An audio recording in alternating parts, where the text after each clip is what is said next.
afternoon, everyone, and thank you for joining us. This is our our eighth webinar for this year, and it's on social communication skills. I'm Deborah Hughes, your Assistant Director of Publicity and Publications at DAS, and I, along with our host, the Head of DAS International, Annaberta Alves, Jayan, will be hosting here today. And we thank you for attending today's webinar on with our speech and language therapist, Elizabeth Lim, who will be sharing on social communication skills. If you have any questions for our presenter, please click on the Q&A icon at the bottom of the Zoom window and type in your questions there, or you can also use the chat function. We can collect the questions through there. We'll collect them and hopefully provide answers to them in the after the presentation. We have about 15 to 20 minutes to do so after that. And if we don't get access to answering all your questions, we will post them on the DAS International website after this session. So let's get started. I'd like to introduce you to our presenter who will be sharing with us today. It's Elizabeth Lim. Elizabeth has been a DAS speech language therapist since 2014. She works with students who have dyslexia and speech, language and communication needs, as well as other co-occurring challenges such as global developmental delay, attention deficit and autism. She conducts individual and group therapy for students. She also contributes to the training of the new DAS educational therapists, as well as other adult learners as a lecturer for the DAS Academy on speech, language and communication needs. Additionally, being a speech and language therapist with a strong foundation in the early childhood profession, she conducts seminars and workshops for preschool educators. Early intervention and remediation with children and youth who have learning challenges is Elizabeth's lifelong passion and mission. Also with us today is Annaberta Alves, as I mentioned, and she is the head of DAS International. Anna has a wealth of experience in providing support for students with learning differences, and as head of DAS International, she aims to provide a professional service to the SPLD community, both in Singapore and in the region. Anna, over to you. Hey, thank you, Deborah. How is the weather like in Australia? Oh, yes, I come to you from Australia today. It's beautiful sunshine here today as we embark on summer here. Yes. So I'm joining you from Australia. Yes. Yeah, Sydney. Hello, everyone. A warm welcome to you, all of you parents, teachers. We have a lot of teachers, allied educators. Thank you for joining us today. I'm your host, as Deb's mentioned, and along with Deborah, our head of publicity, and our really special guest speaker today, Elizabeth Lim. We bring you our 10th anniversary final eight webinar series for the year, but we'll be having a lot more next year. And just thank you so much for making the time, your lunch hour, to be with us today. We really appreciate this. So I interact a lot with parents and teachers, so I thought just let's make this a regular affair, whereby we are just sharing in a casual setting. So we do welcome questions, as Deborah has mentioned. For today's talk,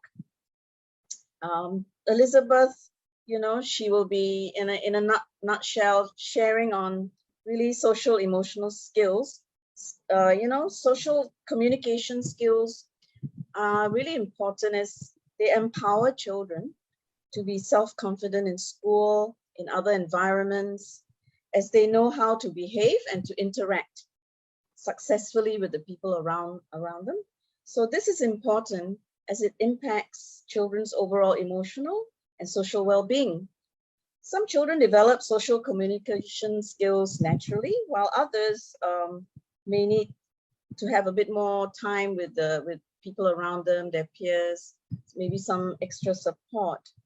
So this webinar, which we will start in a minute, will introduce some concepts and activities which Elizabeth today will be sharing that which may be carried out in therapy sessions or at a home.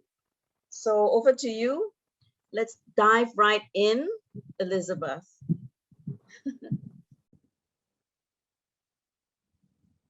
Hello, I'm Elizabeth.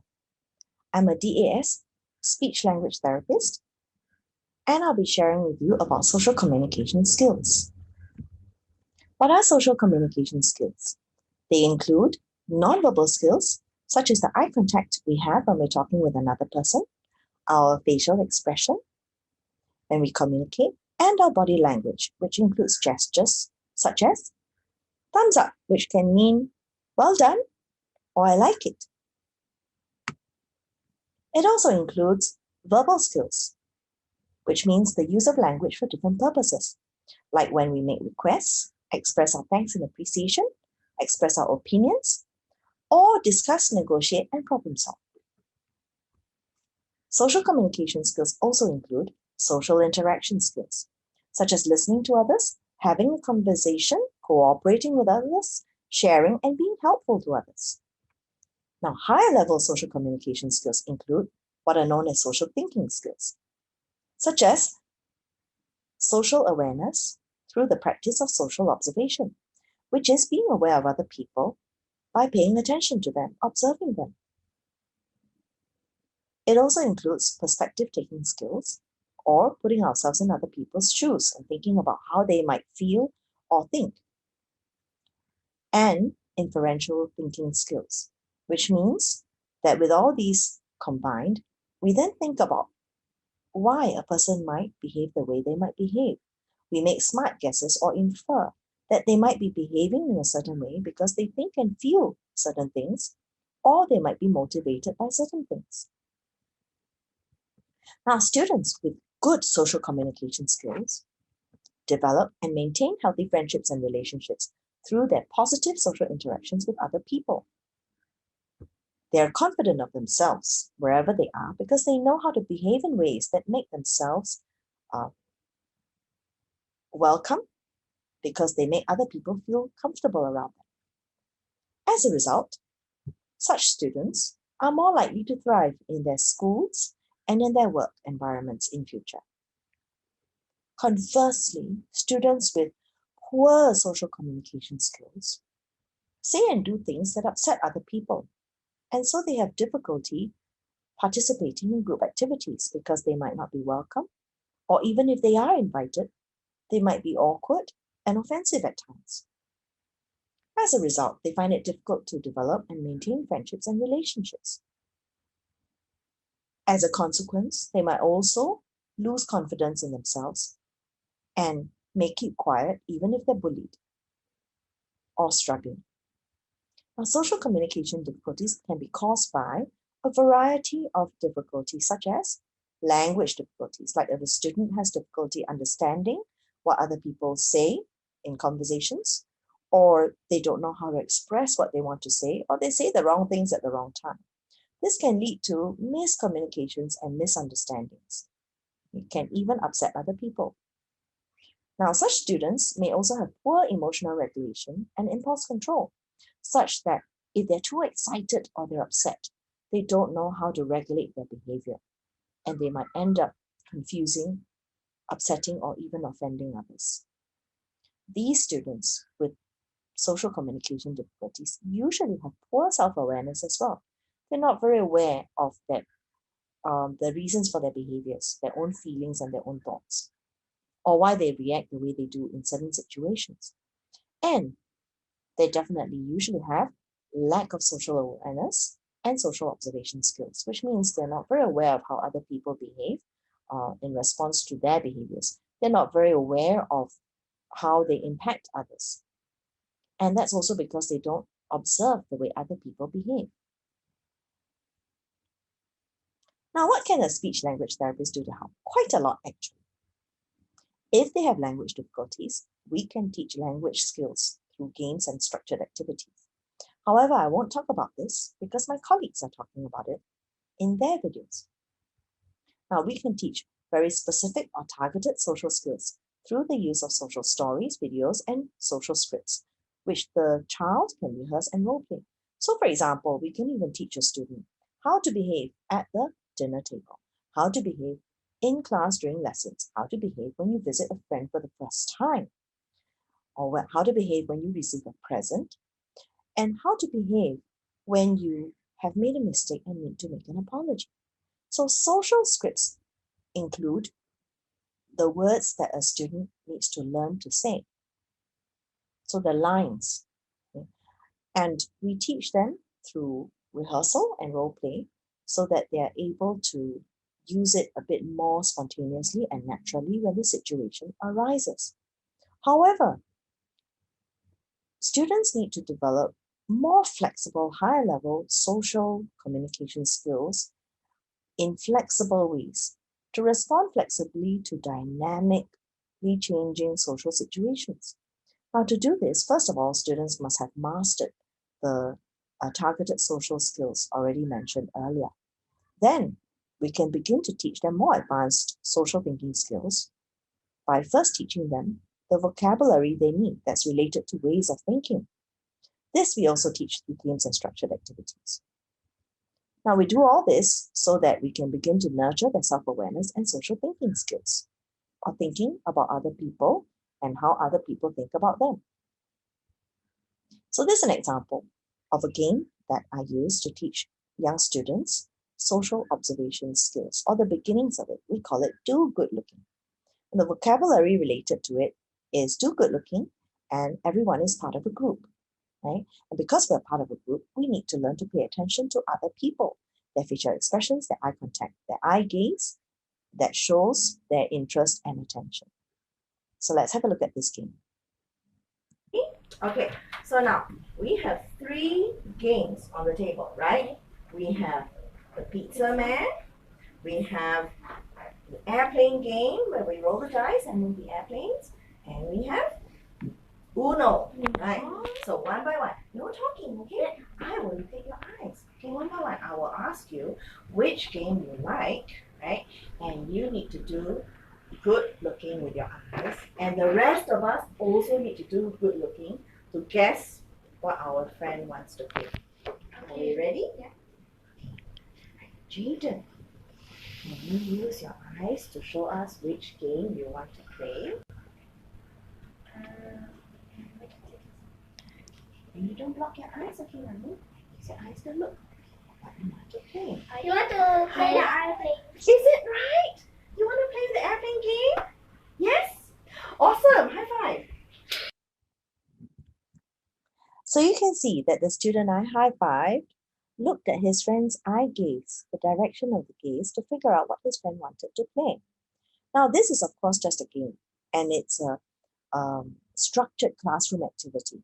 However, by teaching students a range of such skills, looking attentively, listening attentively to the person's tone of voice, to what they say, the words they use, looking at the facial expression and the body language, we can then teach students to integrate all these skills and apply them to real life situations, such as observing a scene in a coffee shop where there might be an argument between a hawker or a stallholder and a patron, someone who has ordered food. And then we can ask the students to look at their facial expressions, to hear the words, the tone of voice, look at the body language, and to infer, to make smart guesses about what has happened. Another concept is everyone has thoughts and feelings. So we can teach this by using games.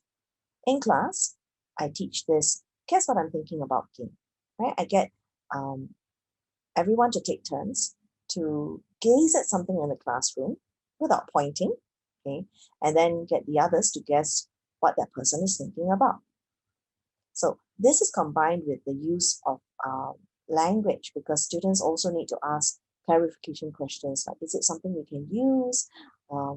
Is it made of wood? Or is it on the wall, etc.? Is it red in color? So on and so forth. Okay. We can then teach about feelings by playing games where students discuss feelings in different scenarios. A fun example would be, how would you feel if someone borrowed your bike and wouldn't give it back? Okay. well, if it's a real scenario, a person would be quite serious, and a student might express that he's very upset about it. But we do discussions of silly scenarios like, what would you do? How would you feel if you woke up one morning and your eyebrows were blue? We also do even more serious discussions, such as, how would you feel if you found out your best friend stole your money and is not even apologetic about it? Now, I want to share with you about my student X, who's 13 years old. He's in mainstream school and he has many inappropriate behaviors in any group he's in. Right? He's unable to follow school rules and norms, and he's non-compliant with teachers. He often misinterprets what other people say and do and gets easily offended. He also has anger management issues and acts out verbally and physically towards furniture and people as well. So I'm going to share with you what I've been working on with him and how it helps him. So in respect to inappropriate behaviors when he's in a group, such as during lessons, I've had to teach him the meaning of whole body listening. So I can use pictures like this and ask him, who do you think is doing whole body listening? Now, actually, everyone's doing whole body listening except for one boy, this one. Now, this is because whole body listening is not about a student having to be stiff and fully obedient and attentive, looking all the time, but rather it's about really actually doing our best to pay attention with our eyes, our ears, and our whole body. So even the student who's holding his face is actually doing so to help himself face the teacher to give full attention. The student who's stretching is actually regulating his own body and attention in order to give the teacher his whole body listening attention. I've also had to teach my student about expected versus unexpected behaviors. Expected behaviors are behaviors we show when we're with other people that make them feel comfortable around us. And this is regardless of whether there are any stated rules or not. Unexpected behaviors are behaviors that are inappropriate or upsetting to other people. So let's have a look at whether this boy is showing expected behavior to his friends or not.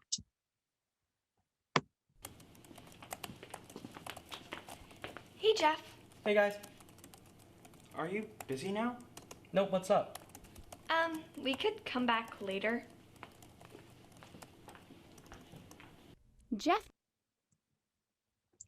So, was his behavior expected or unexpected? That's right, it was unexpected. He may have answered his friends, but because he didn't give them the appropriate eye contact and body language, his friends felt offended, like he was not paying attention or not interested to speak with them.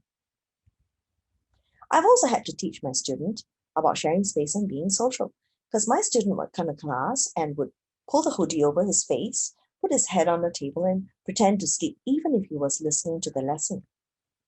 Okay, and that made me uncomfortable. It also made his classmates uncomfortable.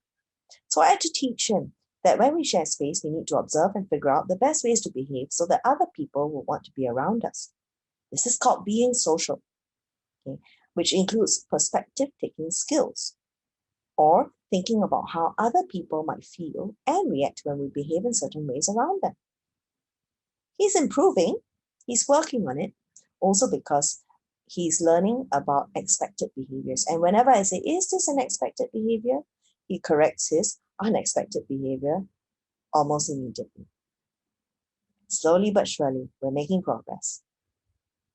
I also use unexpected and expected behavior think sheets with him to teach him that whenever a problem occurs between us and other people, we need to do good thinking to figure out behaviors that are expected of us. And we need to think about our behaviors and how they affect how other people feel and think about us. Now, my student is sometimes not keen to be with other people at all. He especially dislikes school. So he tends to not want to comply with expected behaviors. However, at those times, I help him understand that how he behaves affects other people and they respond in ways that affect him in return. And this then motivates him to comply a little bit better. So this is the beginning of self-awareness and social thinking, when he begins to be aware of his own behaviors, why he does them, and how it affects others and how they respond to him. So this is an example of an expected behavior. I taught him using this worksheet. Okay. So it's an example of how he should have the right posture to show the right attention in class, and how he should answer questions and get involved in class discussions. And that this would in turn make the friends and the teacher, like myself, feel happy and feel that he's interested and feel relaxed and pleased, and we respond in affirming positive ways towards him. This then makes him feel good about himself, calm and happy, or even proud of himself. And conversely, when he shows unexpected behaviors, like slumping in the chair, covering his face with his hoodie, and refusing to answer questions or giving strange answers, it's sometimes rather frustrating to me as a teacher, and sometimes even to the friends who think he's weird. And then we respond in ways which show our displeasure or discomfort, and that upsets him and even makes him feel lonely. So using a blank version of this social behavior mapping worksheet to teach expected and unexpected behaviors, I have made progress with the student because he's beginning to accept and talk about or learn and discover that there are certain expected behaviors in certain scenarios, and that the behavior that he showed was unexpected and how that affected other people. An example was when he actually reacted in great anger and aggression towards a classmate who accidentally hit him with a ball during PE. He didn't think he had done anything wrong because he thought his friend had done it intentionally. So I had to work with him on his perspective taking, thinking about whether his friend had really done it intentionally or accidentally, and therefore whether his response was appropriate or inappropriate, and how that affected what the teachers and the friends thought about him. Part of that discussion included the teaching of problem-solving skills, where I taught him that he has to use good thinking to figure out whether a problem is small or big. Okay? For example, the ball hitting him during PE. Was that a small problem or a big problem? And then his reaction of hitting his friend, was that a small reaction or a big reaction? So through the discussions, I helped him realize that the problem was small because it was accidental, but his reaction was too big because he reacted with great anger and aggression. And so this was not good problem solving because the problem and the reaction did not match. Well, I hope you've enjoyed learning about social communication skills. Thank you and bye. Okay. Well, that was wonderful. Thanks, Liz. My I love the pleasure, kid. Deborah. I love your student with the hoodie. Reminds me of my son. He's an interesting case. He is very indeed. A real challenge though. Yeah. Yeah. I know it can be quite difficult, can it? And some kids just need that, that extra attention. They need that extra help in knowing what's appropriate, what's not, right? Yeah. Yeah. Oh, well.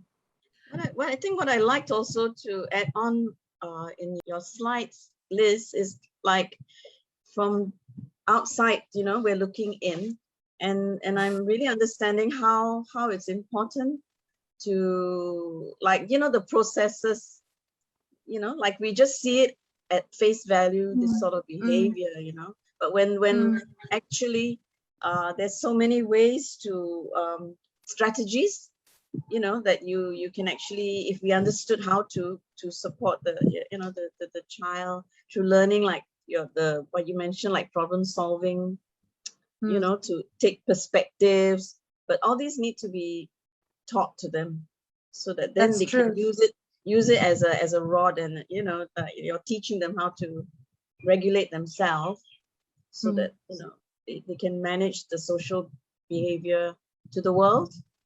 And people don't think of them otherwise, I think a lot of us as adults just take it for granted that kids know what to do, when that's not the case. That's right? Right. Yeah. And you have to guide them. You do have to guide them. Yeah. Especially the kids with specific learning differences. Exactly. And they're really aware. Yeah. And I can't emphasize enough how important the processing of incidents is, okay, Mm. when children have any skirmishes or conflict, right? What they really need is a patient, an insightful adult, right? An adult who has the appropriate social communication skills to help the child process the incident Yeah. and their own reactions, their own responses. Yes. Yes. And the truth is, I mean, yes, they do come for therapy and process with us, right, with the therapist.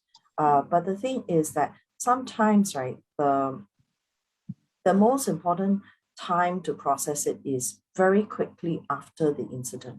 Yes. So if Yes. it is supposing my student comes to me on a Friday, right, and then the incident occurs on a Monday, between Monday and Friday, it's actually that is the time the child needs to process it, for the first time at least, So otherwise, they can keep it quite bottled up inside.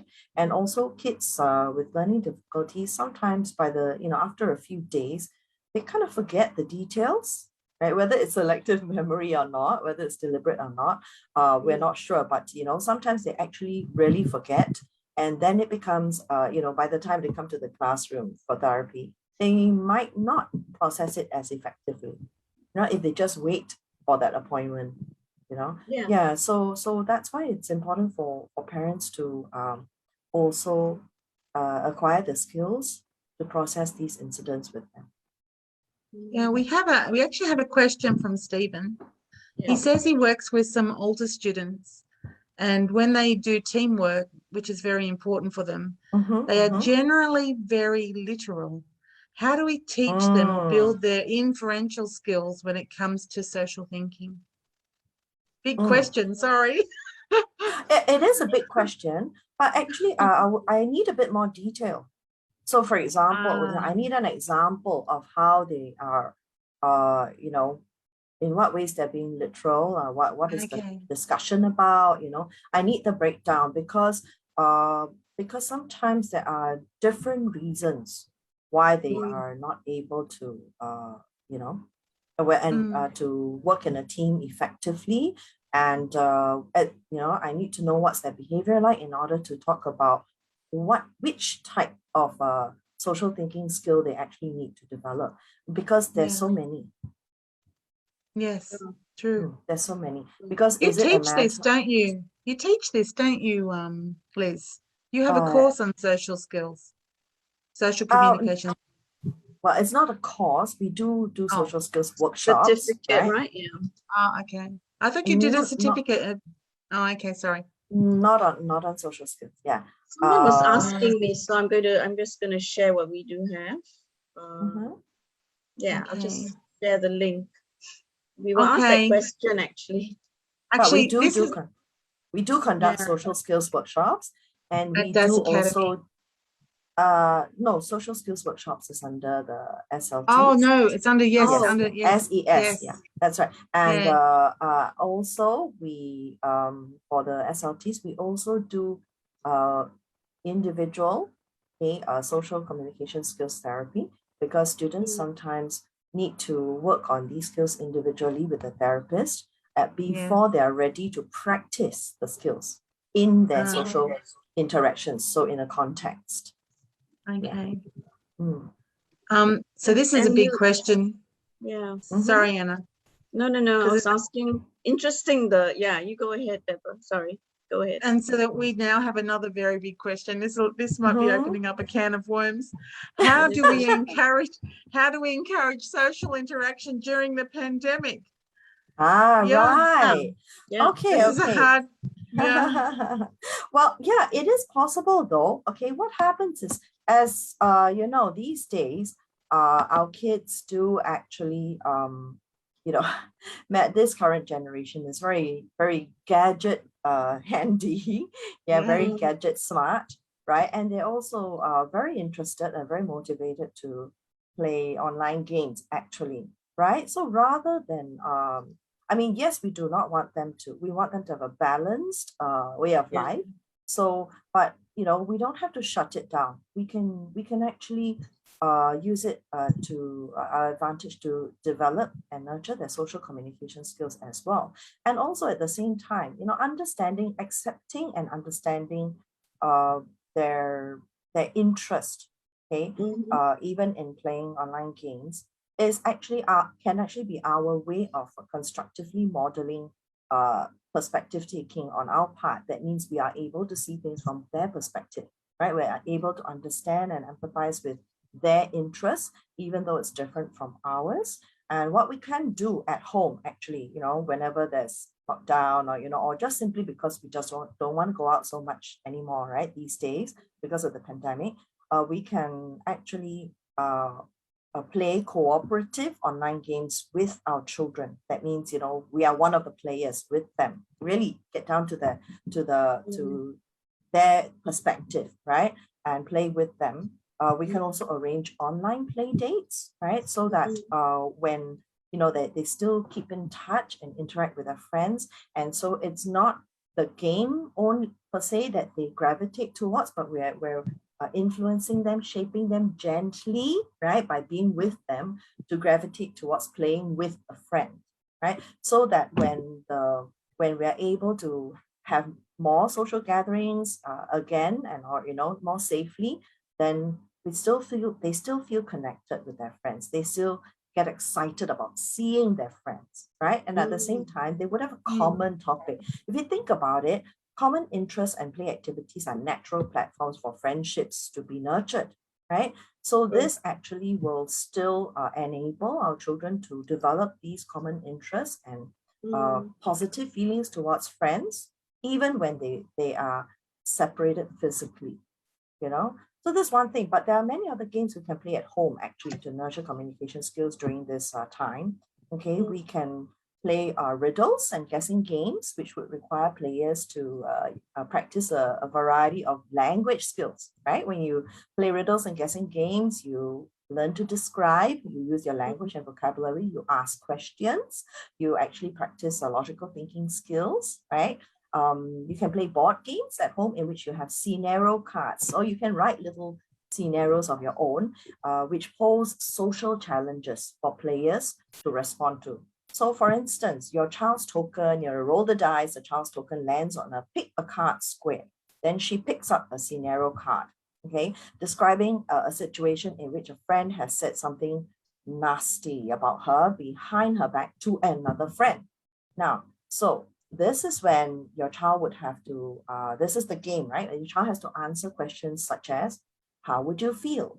Okay, what would you do? Why do you think your friend did that? Or if this is a problem for you, what are some ways you can solve it? Now, when you do this, play games like this, you can support your child's thinking skills. Responding to such questions builds self-awareness, perspective taking, flexible thinking, and problem skills. Okay, what happens is that social thinking is a high-level thinking skill because the child has to have self-awareness, perspective taking, right? Flexible thinking and ability to think about different ways to respond and what steps to take next to solve the problem. So before effective social thinking can take place, there are many foundational skills that children need to develop and learn, right? So yeah, you can actually do this at home and still support their thinking skills. We have a question related to this. Is there any online games that you could recommend for encouraging interactions on the online play date? Is there anything that you know offhand? Oh, very frankly, I know that I figured such a question would pop up, but the best thing I can do is, honestly, because I don't play much online games, right? Don't really have much time for that, but I have done things like ask my students to show me the online game they play so that I can, and then I can have a feel of whether that's a good game or not. So you could actually ask your child, right, or your students to show you what games they play. Then you can gently shape their thinking, right? So, I mean, some of my students play simple games like hex ball, which is basically like a soccer online or hockey online or something, right? And that one you can have, it can be one-to-one where they play against each other. It can be in a team, So it can be 2-2 or something like that. So this kind of game. You can play if it's language-based, you're drawing, you can play games like Scribble.io, or I just call it Scriblio, right? And that one is quite fun because you can secretly slip in the vocabulary, thematic vocabulary, or the phrases, the idioms that you want your child to learn. Yeah, and then if they have the ability, they have good language skills, they can enjoy the challenge of setting the questions for their friends as well. So, so then they practice the drawing skills, or they can choose to practice communication. Instead of drawing, they can describe. It's basically a little bit like playing charades or Pictionary, except with words, right, to describe, and so that the friend can guess what word you are, what phrase you have, you want them to guess. These are just and I think there are many games. And kids like to play games like Roblox and all that. They've got like adventure challenges inside the Roblox. So the best thing is actually to ask your child, hey, what kind of ask your kid to recommend online games to you. Okay. And so that you can play with them, or that's how you can check and see if the game is appropriate or not. I know there's one game my student likes, Valorant. I'm not too crazy about it because the graphics are great, but way too graphic, lots of killing, right? But the reality, so you see, so you ask me, is it a game I would recommend? Not really. But if your child has already been playing it for months and months, and now you discover, you need to get with it, get into the game in order to show your child that you understand. Then only would you be able to say, but maybe we should try a different game and recommend something else more appropriate without making him feel that you've criticized his interest. Kind of like redirecting. Liz, there's the questions are really coming. This group is really keen on social communication. And we may not have time to answer all the questions. One of them is on some of the students withdraw inwards, and they're very quiet, very and they become a bit lonely. So any tips for parents to get the kids to open up, so they're not just all start to be so isolating themselves at school, especially. Is there any information about why the child is withdrawn? Is it a case of bullying, or is it because it's a case of not getting reciprocal friendships at school? I see. Okay, it can be quite a challenge, but one right, they will need some support from the adults in school, meaning the teachers or the allied educators who support them, right? That would be good. So, parents need to be their kids' champions, their kids' advocates, right? So you might need to go down and get the adults in the school to support your child. So first, you practice your social communication skills, because you get buddy, okay, with the teachers and the allied educators. Get buddy with them and be your kids' advocate, right? So if they might need to create a group, a play group, actually a peer group, right, with common activities, playing games, etc. It depends on what is the activity the school educators decide on, because every school has a different approach. One of my students' school it is in a school which has decided to try out a very interesting program, an equestrian program, horse riding.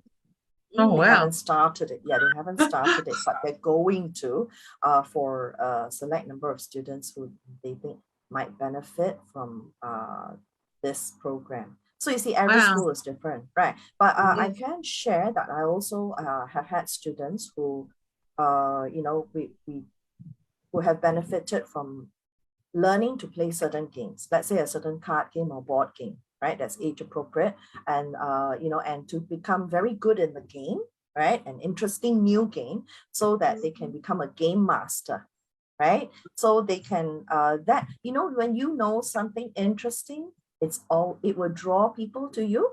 So the other ones that will come to them. Yes. So that's one of the things, one of the methods you can help a child who has difficulty developing friendships and have become withdrawn, that's what you can help them do. Become good at a game first, or through playing with you, or in therapy sessions, let's say, with a speech therapist. And so first there is a small group setting in therapy, right? Individual one-to-one first, and group setting where the child can practice this skill, right? And in a very safe environment. And also it does take rehearsal and role play, right? So through playing in a small group, when they become more confident of how they could explain the game to someone else, then it means that they bring this skill with them to school and the game, right? But with the teacher's support, to create an opportunity, like some free period where they can bring, and the teacher says, oh, who and who has brought a game today that, you know, that she or he would like to share with the class. And this child then gets a chance to demonstrate his or her expertise, right? With a fun game in an appropriate manner. If the child is too bossy or arrogant about it, it will put the friends off too, right? So that's why they need that practice before they bring it to school. But yes, this has been found to be effective. Okay. So they're actually practicing to be someone that someone can come to them. They actually, that's really to play that game. So they teach the game to their friends and they play it. Yes. Expert in his own field. Yes, yes. Liz, sorry to change the subject, but I'm just going to get a few questions out the way. What age range responds best? What age range responds best to speech therapy? Yes, I saw the question, Deb. I was thinking of answering that. You know, this is a very loaded question because, you know, I can't really say which age range responds best to speech therapy, in terms of, like, it depends on the nature of the needs. What's the child's need?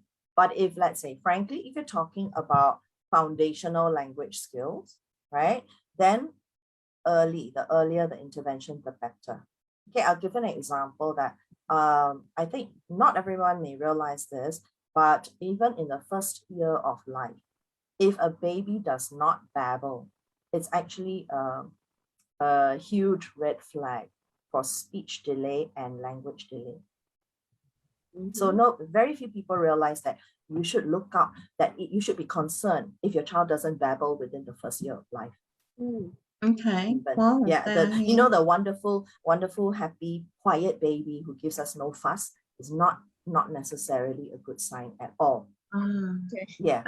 So that's what you say, it can be as early as that if we're talking about language. But if you're talking about social skills, or if you're talking about fluency, stuttering, right, intervention in the early years, preschool age, is less effective because preschoolers are less self-conscious. And they're also less able to monitor how they should speak, you know, to slow down their speech, to practice the strategies for fluency, right? So if it's disfluency, stuttering, preschool years may not necessarily be the most effective. It depends on the child. We find that in fluency, it has been found that, you know, a child should at least have that self-awareness and ability to monitor what they do, right? The self-monitoring is important. But even then, early intervention is still better, but it may not be effective with a child, like, say, who was like 4 years old, you know? And we're talking about actual stuttering, not just age-appropriate disfluency, yeah, when it's very obvious.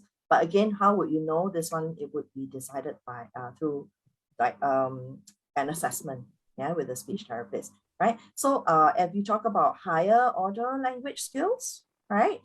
So some children don't have major language difficulties, right? But they may have difficulty understanding figurative language, like they're really literal. And this is related to their social thinking, right? Their perspective taking as well. So students like this would benefit in during the school age years, right?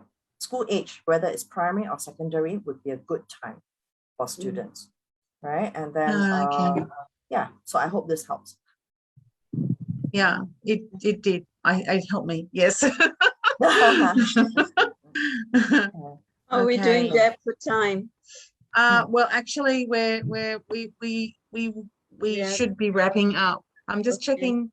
I'm just checking whether there's one question here. Do you conduct workshops for young adults? Not yet. Yes. Yeah. Well, it But- depends on whether there is a demand or A not, need. frankly. And, Yes. and how young is the young adult, you know? I mean, Yeah. an 18-year-old's a young adult, a 20-year-old's a young adult. Yes. To me, a 25-year-old is still quite a young adult. So yeah, Yes. so I think it depends. Yeah. Okay. But we We can have a certainly few- do individual therapy. Okay. And do We it, have you know, for an adult. we have a few things here that we haven't been able to address today, but I've tried quickly to take them down, so that Liz can answer it later on.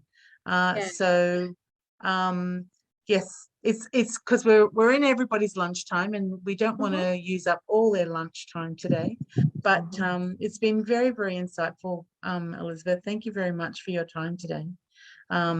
Yes, speech and language therapy always is very, very important, especially for DAS. It makes a significant impact, doesn't it, Anna? Yeah, it does. It does. Yes. And Liz, you do conduct assessments and all that, right? For, you know, you do have, because there was one of the questions there was. Yes. Yes, Yeah. Liz does assessments. Yes, I do. Yes. Okay. So That's as Anna mentioned, today is the last webinar for DAS International. We've been running this spotlight session all this year because DAS International turned 10, big milestone.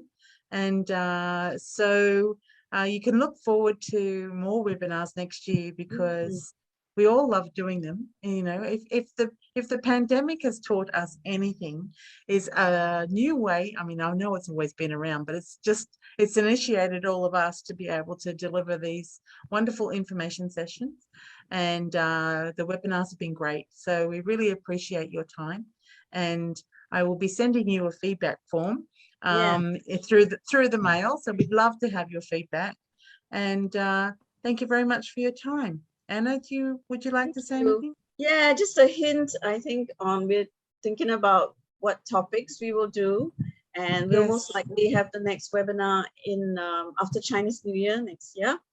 Yes. And a lot of requests for well-being, emotional type of support, you know, for both the teachers, the parents, and the student. So it's around that sort of how do we navigate emotional support, Yes. you know, for our parents with kids with SPLDs, for themselves, because it's a trying time during this period of lockdown. Yeah, so that will be coming up soon. Yeah. Okay. Okay. Well, thank you very much for your time, and thank you, Liz. That was great. And It was great, Liz. Thanks, Deb. there's never Thanks, enough Anna. time bring to you answer back these again. questions. But yes, we'll have you back. Invite you back again. Okay. All right. And so goodbye, everyone. We'll finish Yes. now. Goodbye, Thank you. everyone. Thank you Thank so you much. so much, everyone. Have a safe new year. Bye. Yes.